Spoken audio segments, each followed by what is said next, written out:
C-40 aircraft was at 6:46 in the morning today while it was abeam Cabalig Bypass Road. The plane, which was bound for Manila, was carrying 4 persons on board, a pilot, a crew member, and 2 passengers. Concerned agencies and authorities are now coordinating with the CAAP in search and rescue operations. Now, this comes as authorities continue to search for a Cessna 206 plane that went missing in Isabela last January 24. Senators are eyeing a probe into an alleged human trafficking incident at the Ninoy Aquino International Airport. Marlene Alcaide with the report. The Bureau of Immigration insists that passengers aboard the alleged chartered flight at NAIA involved in human trafficking went through the proper process. According to the Bureau, the records of 10 passengers aboard the alleged chartered flight of Globan Aviation Service Corporation were clean. Sa side ng immigration, we were able to process all their documents naman po. Tiningnan po natin kung sila po ay may derogatory record, kung sila po ay may Interpol hit.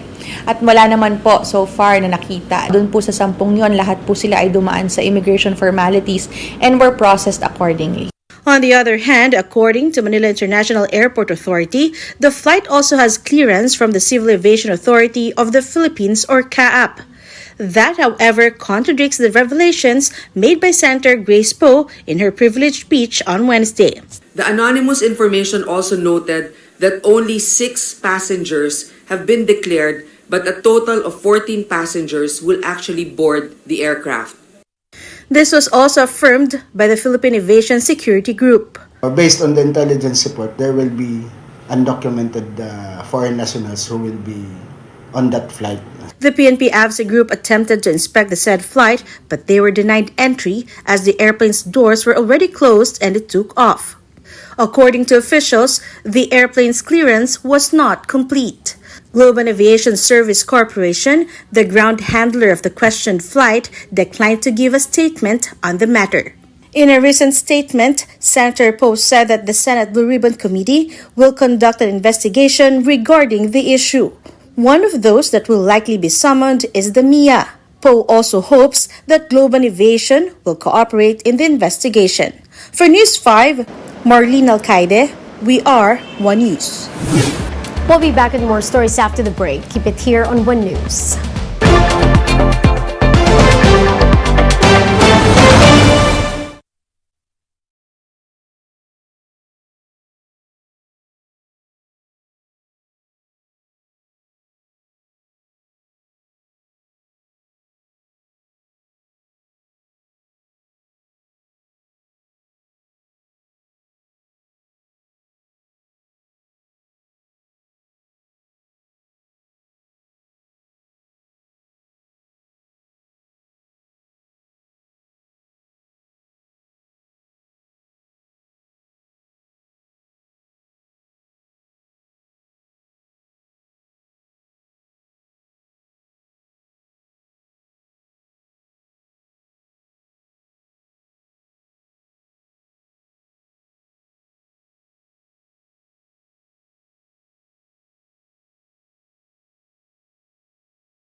You're still watching One News Now. I'm Riza Diaz. President Bongbong Marcos graces this year's Philippine Military Academy Alumni Homecoming in Baguio City. Let's get more details. We have Brian Castillo reporting to us live over the phone. Brian, can you tell us the latest? Riza, the president has reaffirmed his commitment in defending the country's sovereignty before hundreds of PO mayors. Marcos Jr. once again reiterated that the Philippines will not concede an inch of its territory amid concerns on the rising geopolitical tensions in the region. He also noted that the current environment in the country is uncertain and grows increasingly complex, so the peace, stability, and safety of Filipinos must be prioritized. This is why he is not keen on invoking the Mutual Defense Treaty with the United States, following China's laser attack off Ayungin Shoal. For the president, this move will be counterproductive and will only further escalate the tensions in the West Philippine Sea. Instead, he said that the government is continuously working with allies to uphold sovereignty and territorial integrity in accordance with the Constitution and international law. He, however, remains firm that China's aggression contradicts with the idea of a strong friendship between the two countries, as friends do not do such to each other. Riza, President Bongbong Marcos also underscored the importance of cooperating with their allies and partners to mitigate the growing tension in the region. Riza? That was Brian Castillo reporting live from Baguio City. Meanwhile, President Bongbong Marcos says the Philippines will not cooperate with the International Criminal Court's probe into his predecessor's drug war. In a press conference, Marcos questioned ICC's jurisdiction and emphasized that the Philippines is a sovereign country. He also called the investigation into former President Rodrigo Duterte's anti-illegal drugs campaign an intrusion to the country's internal affairs. I do not see what their jurisdiction is. I feel that we have in our police and our judiciary a good system. We do not need assistance from any outside entity. The Philippines is a sovereign nation. Let's now take a quick look at other stories we're watching. The Interior Department has directed the National Police to conduct a manhunt operation following the ambush of Lanao del Sur official. Governor Mamintal Alontong Adyong Jr. survived, but 4 of his security escorts were killed on Friday. In weather, Pagasa says a low-pressure area near Davao City will continue to bring rains over Mindanao and Visayas, as well as in some parts of Luzon.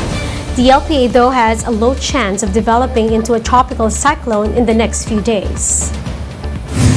And the Philippine Statistics Authority finds that over 14% of Filipinos are under live-in arrangements as of 2020, higher than the 9% logged in 2015.